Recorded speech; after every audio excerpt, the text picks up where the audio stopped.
it's late as fuck. I probably shouldn't be making this, but obviously I was scrolling on Instagram way too late and I saw a video of some dude in his, I don't know, maybe late 20s. It's kind of hard to tell when they're so fat that they start losing, like, normal body features. Makes age guesstimation pretty difficult. But that seems to be so common these days with just people getting so fat. Anyway, this guy's bitching about how, he lives in LA, he can't afford to buy a house on his salary and this and that. And it's like, look, man, if you can't afford to live there, get the fuck out. Why would you want to live somewhere you can't afford to live? First off, if you can't afford a house there, you probably can't afford to be going out there, drinking there, buying shit from there, paying for gas from there. Like, everything is ridiculously expensive if you can't afford to live in those houses. Like, get the fuck out. Go somewhere where you can afford. Like, figure your shit out there and move up. Like, Jesus, man. Like, it's so crazy. It's like everyone's just like, oh, I can't afford to live here because, like, I spent a lot of years living in Manhattan, so you hear it all the time. It's like, it's not fair, it's not fair. And it's just like, dude, like, that's why I love New York, man. Like, New York would just fucking chew people out and spit them out. Like, gone. Fuck these people. Like, if you can't hack it, tough shit. No one cares. Like, we'll listen to you as you weep back to your home in Iowa or wherever the fuck you came from. I mean, that city was fucking crazy, man. It was like there's like this unwritten rule. Like, you had to live there like 7 years to really be considered you live there. Because otherwise, it's like, no, you're just transient. Like, eventually, you're gonna be gone. And that's everyone, man. Like, very few people actually ever stay in Manhattan. I remember when I left, I was like, I'm done. Like, I realized like I had to leave because otherwise I was gonna get arrested. But that's a different story. Uh, Anyway, what I was wanting to get back to was, man, like, if things are outpriced where you live, you should move to somewhere where you can live more comfortably, build yourself up there, then go back to where you want to live. Like, I get it. Sometimes you have to make, some fucking sacrifices in life that suck, and that's why they're called sacrifices. They're never fun. It sucks. It could hurt. It could just be a brutal experience, emotionally scarring for some, but that's how you fucking build character. That's how you get fucking stronger, man. Like, fucking deal with it. It ain't the end of the fucking world. Here's what I always tell everyone. Like, when people are afraid to quit their job, because I try to tell everyone, quit their job, go start your own fucking company. Or anything, just figure it out. Like, you're wasting time at this point if you still have a job somewhere. But it's like, dude, it's like, figure your shit out and you'll be fine. Like, I always tell these guys when they're trying to quit and they're like, oh, I don't know if I should quit my job, I'm too afraid to start my own business. Like, look, I just have one question, and it makes this all super simple. Are you a fucking moron? And they'll look at you like, what? Like, no, this isn't some weird rhetorical question. I said, are you a fucking moron? And they're like, no. I'm like, right. So let's say you completely fuck up. You try to start your own business. You completely fucking fail. You maxed out all your credit cards. Now you got to file for bankruptcy. And now you got your fucking, you're shamed by all your investors or friends and family you borrowed money from, whatever. All like the worst possible scenario, okay? What do? Well, you got to find a fucking job the next day, right? And do you think you can find another job? Yes. Okay, well then who fucking cares? At least you tried. Like, otherwise you'll absolutely not try. And you're gonna sit there and just be all bummed out in your cube for the rest of your fucking life, man. Like, take a fucking risk. And when people wonder, like, hey, how do these people have all this money? It's because they took that fucking risk. It's because everyone out there is majority a coward. They are too afraid to go after what they want. And I'm not saying what you want is money. What you want is to do something that makes you happy. I don't know anyone that is a data input person that just punches in fucking paper all day long, where they're like, man, this is awesome. I'm so glad I get to do this every day. No, they're like, oh, I have a steady paycheck and I get to retire when I'm 65 if you're not fucking laid off first. And I have like a decent benefits package, and I get to go on vacation once a year, but it cuts into my sick days. It's like, what the fuck? What the fuck? Like, that's how you want to live your life? Are you kidding me? Take a fucking risk, because the worst case, you'll be doing exactly what you're doing now. You'll get the same fucking shitty job or whatever the fuck you had that sucks and makes you can't afford to live there. Like, dude, like, take a fucking risk. Go move to a fucking cheap area. Start that business that you want to do. Build yourself up. Take a couple years. Figure it the fuck out, man. Like, it sucks. We've all gone through it. I promise you. Every single person that's ever started any company and that's successful in any way, shape, or form has all gone through massive fucking failure and setbacks where they feel like a total fucking loser. I mean, shit, dude.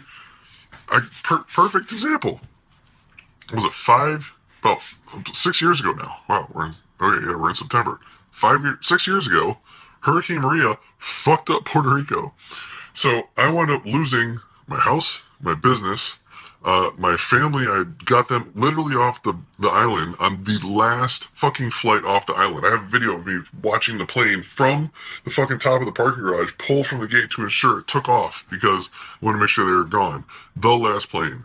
Then from there, all that shit got wiped out. So they're up in Ohio at my dad's place, living in their house.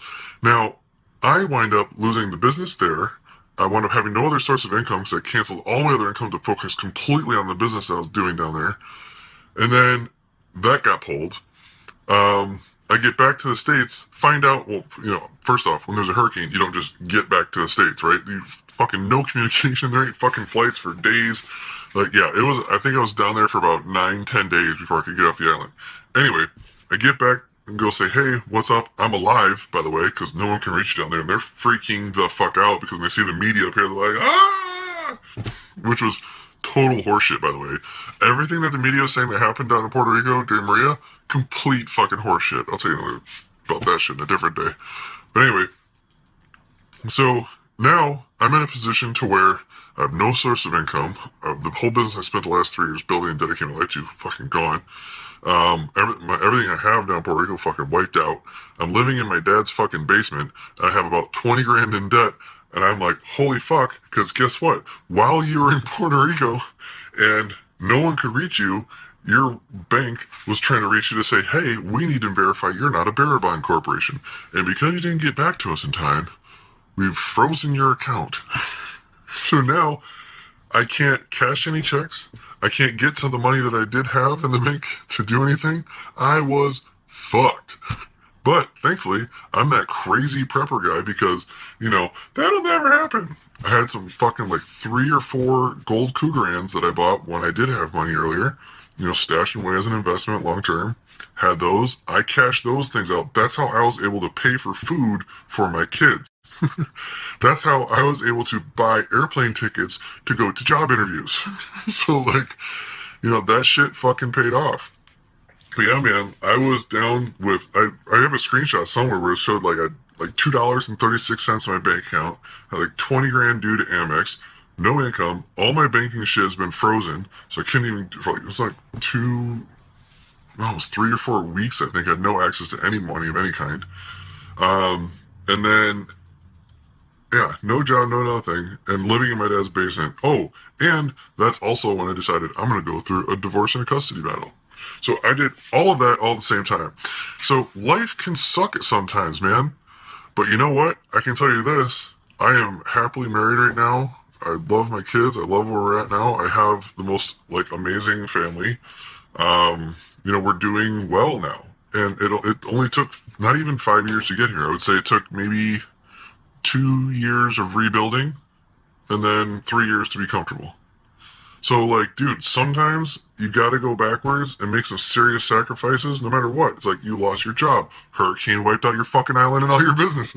Shit fucking happens, man. But you can't sit there and be like, oh, this sucks. It's everyone else's fault. You gotta be like, well, that fucking sucks. And then what you do is you get your fucking big boy pants on and you go out there and you go fucking slay the day.